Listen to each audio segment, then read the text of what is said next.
Afternoon, everyone, and thanks for your time and attention. I know it's the last session of the day. It's actually going to be a pretty jam-packed session, aiming to get your thoughts turning towards future-proofing your business and looking at what your financial planning business of the future might look like. As Mark introduced, I'm Tanya Hoshek. I'm the Director and Head of AIS Distribution for Russell Investments, and I'm exceptionally passionate about the advice industry and the meaningful difference it can make to people's financial security. So I was really happy to be asked by the team to be involved in this very important topic of planning for 2026. As I mentioned before, there's a lot we're covering today, and we really appreciate your questions. It particularly helps get a lot more out of the session. So please make use of the chat box function as we go, like you have been. And as a panel, I think we'll probably look to answer at the end of this session, depending on timings.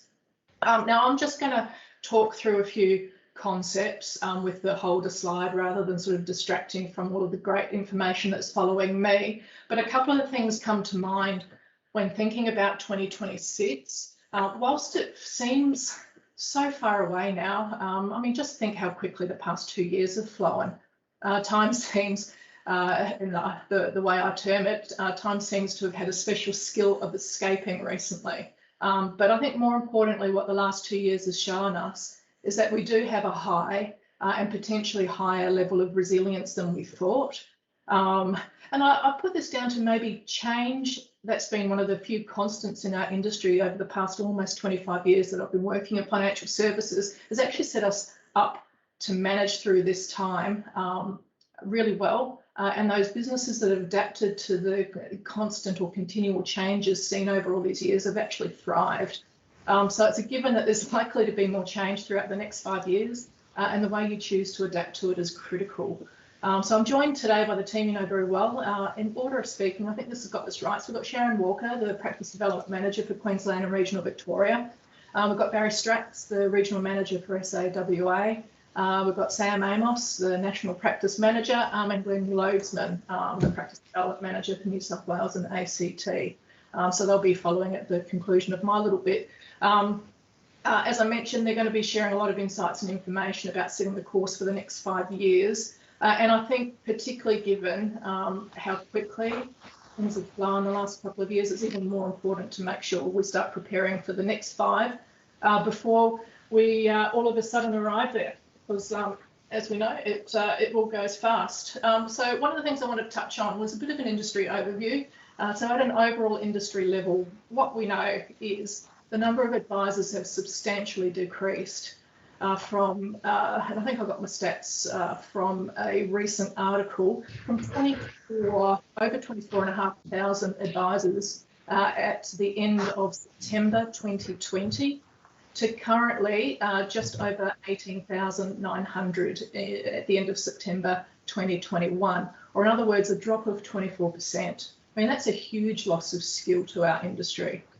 The other thing that we definitely know is the cost of delivering financial advice has increased due to all of the regulation changes, particularly around compliance and servicing. And there was, I don't know if anyone read, I'm sure they did, KPMG paper published in the Australian Financial Review just last week on the 12th of October, found the cost of advice per client or client set at $5,000, but most advisors were charging around $3,000. You know, that's a no-brainer to sort of share or showcase. That has a direct implication to profit margins.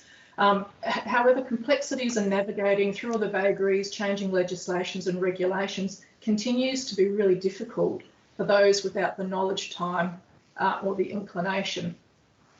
There's a lot more, of course, that I could add here, but I'm pretty sure you get the picture. I've picked particularly on those 3 key areas. But one thing I wanted to sort of get your attention to is where there's change, there's also opportunity. And all of this change coming through is all at a time when I believe financial advice has never been more important. Your expertise is priceless, and findings from recent studies also support this. So they had the HILDA survey, so that's the Household Income and Labour Dynamics in Australia survey, actually found that 45% of all Australians fell short of the financial literacy benchmark. So that's actually close to 8.5 million Australians, which is pretty scary. Research undertaken by ASIC, which was published in August 2019 on financial advice, what consumers really think, found that 79% of individuals agree that financial advisors have expertise in financial matters that the individual does not. The same research found that 69% of Australians recognise that they could benefit from an advisor educating and guiding them on financial matters, and that 41% of Australians intend to get financial advice. There's a huge opportunity set right there with just those high levels of advisors that don't currently seek financial advice that were contemplating accessing financial advice in the near future. The other thing to make mention also with this survey is they asked what the top attributes were when selecting a financial advisor. So the top two were level of experience and reputation. The third one was talk to me in a way I can understand. The fourth one, they take time to understand me and my goals. And the fifth one was cost.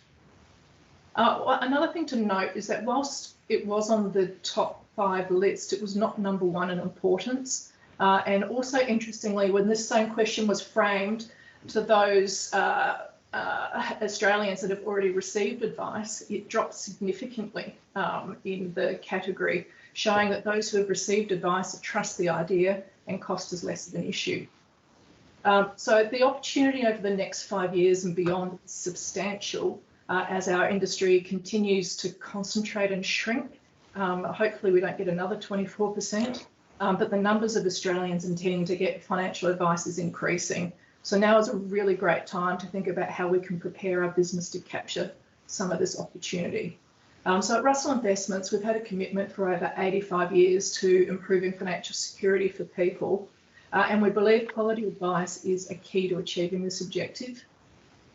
So for over 20 years now, so similar to what Mark mentioned earlier, we've partnered with Australian financial advisors to deliver better outcomes for their clients and also supporting the evolution of advice businesses through this time, given that there has been an awful lot of change along the way. We've long recognised the material value that an advisor can deliver to a client throughout their investment journey, particularly given circumstances change and we go through different market environments. And we've worked with thousands of financial planning businesses here and overseas. And the key insights, regardless of what country you're in, regulatory or legislative domicile you're in, that we keep discovering, the insights that set apart successful financial planning businesses and help create increasing enterprise value. And in no particular order, but probably the first one would be top of my pile, deep client engagement and advocacy. This can make a meaningful difference to your business, and structuring your services and everything else around that we've seen time and time again help create some great quality financial planning businesses. To get there, you also need to understand what your target market is. You need to understand your strength, have a clear articulation of your value, and also create efficiencies. Particularly important now, given the environment that we're in and the cost of advice is increasing, because as we all do getting into this industry, we want to be able to help people, but we can't help people if we don't have that capacity. So creating efficiencies, whether that be internally within your business or via outsourcing. And I know that the team at Interprac have a lot of great tools to help you with that, but things including like embracing technology or including different technology in your business. Paraplanning services, financial advice software, investment solutions, all of these or a combination of are absolutely critical to sort of looking at and future-proofing your business. And along with the other thing that a lot of people forget, life gets busy, but it's really important to set aside regular time to plan for your business, not just work in your business, and make sure that you're achieving the goals that you've set yourself. So a key takeaway from me before we move into to the next section is to focus on the value that you provide. And this post-pandemic world, fingers crossed, we still continue opening the way that we've started to, particularly in New South Wales and more slowly in Victoria. It's the perfect time for you to reassess the full value you deliver and importantly, how you communicate that value to your clients, because clients are your most valuable asset. And we also have at Russell, we've got numerous tools to help support you in deepening your engagement, articulation of your value and client education, including the annual report on the value of an advisor that Mark referred to in his introduction. We've got things called client discovery cards, which helps create that deepening engagement. It also almost gamifies the process of those introductory questions with clients. Building your advice philosophy tool, as well as client education tools such as the cycle of market emotions and risk return investment charts that we've been long known for, and we have a lot of advisors having particularly the cycle of market emotions chart hanging in their office as a tool to talk to clients through around market behaviours. And of course, I'd be remiss of me to not mention our institutional quality investment solutions, so covering managed funds, ETF sector funds, and of course our managed accounts that are on your APL and have been running for just over 2 years now very successfully. My team and I are really happy to help where we can, so please feel free to reach out to discuss how we may be able to work with you and your business. So I'm here in Victoria, Tasmania, also currently looking after Queensland. I have territorial in New South Wales and ACT, and Ross Naylor in South Australia and WA. So if you haven't met any of my team, please feel very free to reach out. We are here to help. And now I'd love to hand over to Sharon, and then they'll be followed by the other members of the teams to provide their insights into areas of importance to think about in the steps towards planning for how you want your business to look in 2026. Thank you. No worries. Well, thank you very much, Tanya. I know I always really enjoy the Value of Advisor report, and I use it with my advisors all the time. We've got a lot to cover today. So what do you think that the most successful people have in common? It's continuous learning and improvement. We all know by now about the future of advice is education, and we all know about FASEA. Today, I'm going to have a quick chat to you about the FASEA exam and what happens if you don't pass. Also, the study that you need to complete by the end of 2025, and also the professional year. But first of all, I want to get straight into a poll, and you should be able to see that on your screen very soon. I would like to know, have you already passed the FASEA exam, or do you intend on passing the FASEA exam? Are you planning on leaving the industry? Are you planning on taking a career break, or do you need a plan B? I hope everyone can see that. No? Could you submit your answers, please? That's live on the screen. Thanks, Sharon. Okay, so could I get a few people to start putting some answers in for me, please?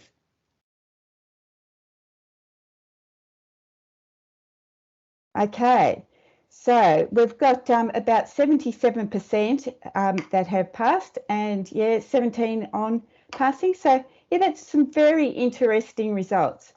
When we have a look at the industry, so far in the industry, there's been about 73% that have passed. We've fallen a little bit behind. We were ahead, but we've fallen a little bit behind. But well done to the 217 people who have already passed. If you've passed and not sent your response, your pass in, please send it in to cpd@interprac.com.au, because FASEA don't let ASIC know, we let ASIC know. So it's very important that we know whether you pass or whether you fail, and I'll come to that in a moment. We still have 119 people who are yet to pass. And from the last survey, we can see that the majority of them intend to. So I would be saying you should all be studying right now, and you need to apply for the exam or register for the exam by the 29th of October, because we've now got less than a month until the next exam. So if you haven't passed in the past, if you haven't passed in the past yet, don't do things the same way. You need to actually start looking at a different way of doing it, and please speak to either your compliance manager or your PDM if you need a hand with a different strategy. And also please be aware that the fee is going up, nearly doubling. It's going up from 540 plus GST to 948 plus GST. So that's quite a significant increase next year. So what happens if you haven't passed or you don't pass? That really depends on whether you've sat the exam twice or not. If you've sat the exam twice and you've failed it twice, then you need to let us know, and you need to let us know prior to the 31st of December. So please send your fail certificate through to cpd@interprac.com.au, because if you failed it twice, well, you can continue to provide advice until the 30th of September, but we need to know that. If you still haven't sat the exam by 30th of September, or sorry, passed the exam by 30th of September, well, then you really need to come off the register before the 30th of September, because if you're still on the register at 30th of September and you haven't passed the exam, well, then you're going to need to move into professional year territory, and you don't want to do that. So you need to take a leave of absence if you haven't passed the exam by the 30th of September. Very similar for the people that have only sat the exam once and failed, or those that haven't sat the exam. You cannot continue to provide advice past the 31st of December this year. So you really need to take a leave of absence before the 31st of December this year, because if you're still on the register at 31st of December, you'll need to go through the professional year. So you take the leave of absence, but then you can't continue to provide advice until you have passed the exam. And you need to also be aware that you cannot receive revenue if you're not registered as an advisor. So what's going to happen to your clients if you haven't passed the exam? You need to have a plan B. Who is going to look after your clients? So you need to have a chat with your PDM so that we can put a plan into place, no matter which way you decide to go. Now, I think we all know at the moment that you need to have finished your education requirements by the 31st of December. And there was something come out from FASEA just this morning to say that 56% of people do have the relevant degree. Do you know where you're at with your study? Do you know how many subjects you need to do? If you don't, please do a search on Google for the Pathways tool, and I've got the link on the screen there. You can put in there what your qualifications are that you've got, and it will give you an email back saying what you need to do. And I know there's been some advisors that couldn't find their degree, and they've been able to go to FASEA and their degree is now included. So there's now lots of different degrees that are approved. If you've got any problem, give the Kaplan Student Services team a call. They're there to help. And we have negotiated some really good discounts for the different subjects. Normally you'd pay about $2,200 per subject at Kaplan, but at Interprac, by using the codes that are on the screen, that's reduced down to $1,300. So that's fantastic. So the main thing I would suggest is you need to have a plan. Look at how quickly the last 5 years have gone. You don't want to get until to the start of 2025 and go, oh, gee, I've still got 5 subjects to do, because you won't be able to see any clients. All you'll be doing is studying. So start thinking about it. We've got around 4 years now. Start thinking about what you need to do and do it gradually over time. Set yourself a plan, because education is the key to the future, whether you like it or not. So whether you're intending to stay or leave, or you're unsure, you really do need to have a plan. Where do you want to be in 2026? What does your business look like in 2026? And what do you need to get there? Just commit and have a plan. And the PDMs, we're here to help. I was recently speaking to someone I know who is an employment broker, and he was saying that with the reduced number of financial planners, there's a real lack of available talent, and they're really struggling at the moment. So they're looking for more advisors, but his words were that we're going to have a trade sale in 2025. Don't leave it to 2025 if you're looking at selling. Start talking to your PDM now and looking at different things that you're going to do. And Barry's going to talk to us very soon about succession planning. But start to think about your plan now, talk to your PDMs so that we can make it happen.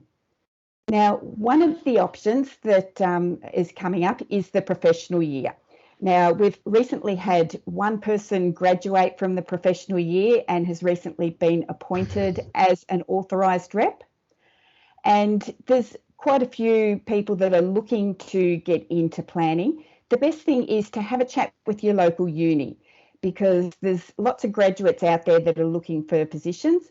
Or there is a company called Striver. I don't know whether you've heard of Striver, but Striver specialises in professional year graduates. Striver will charge you a fee, but they can help match a graduate to your business. As PDMs, we support the supervising advisors, and we've got training plans as well. So if you're interested in the professional year, please reach out to us. So we currently have 7 people across Interprac and Libertas who are doing the professional year at the moment. And as I said, one has graduated. And I know we've got a couple of people in the wings that are looking at getting into the professional year.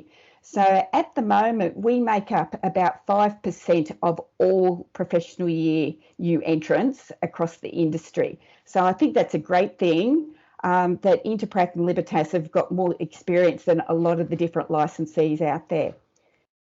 When I have spoken to the supervisors about what have been the benefits of having someone in the professional year, the number one thing has always come out that you're able to teach someone the way that you want. You're able to train them so that they will do things in the way that that's suitable to your business.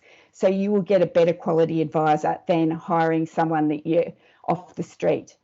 The succession planning or having an exit strategy is also one of the key benefits of having someone in the professional year. And also being able to allocate some of those admin tasks that you don't like doing to somebody else. When I spoke to those who are doing the professional year, they're really liking that they've got someone to ask questions of. They're not on their own, that they're learning soft skills. They're learning some of those sales skills and how to do interviews and some of those people skills that you can't learn in a book. And they're liking that they can ease into the professional year and build their confidence before they get in front of a client. I don't know about you, but I know when I was an advisor, I got chucked in at the deep end. I didn't have any of that building up. I think the words, one of the professional year people use the words that they start in the wading pool rather than jumping straight in at the deep end. But there are some challenges as well. And from the supervisor's perspective, they're saying that the main challenges are the time duplication. As you know, it can take longer to train someone than what it does to do it yourself. And that it's slower initially, but you need to put the time in to get the benefits out.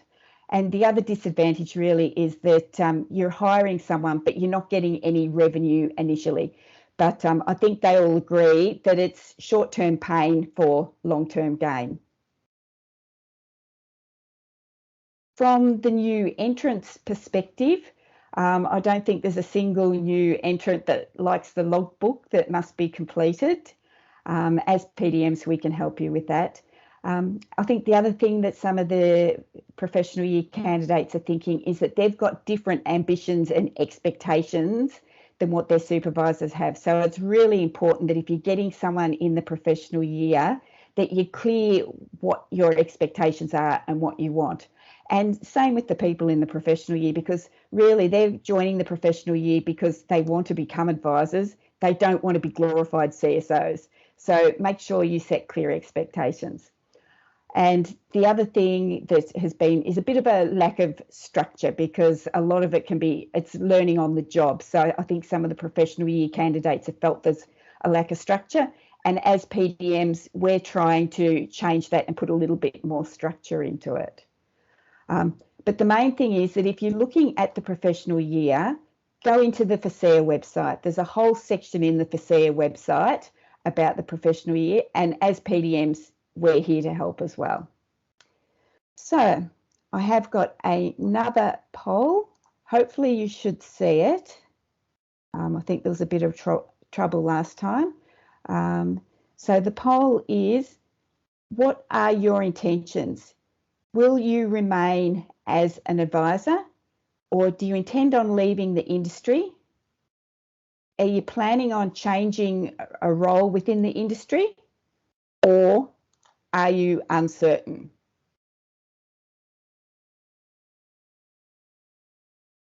Okay, well, that's great to see that we've got a lot of people who are remaining in the industry, because I think that there really is so much potential ahead for those that are going to stay in the industry. And if you're uncertain, or if you're leaving the industry, or even if any of those, the PDM team, we are here to help. The important thing is that you have a plan. It's like what you do with your clients. You need to look at where you are now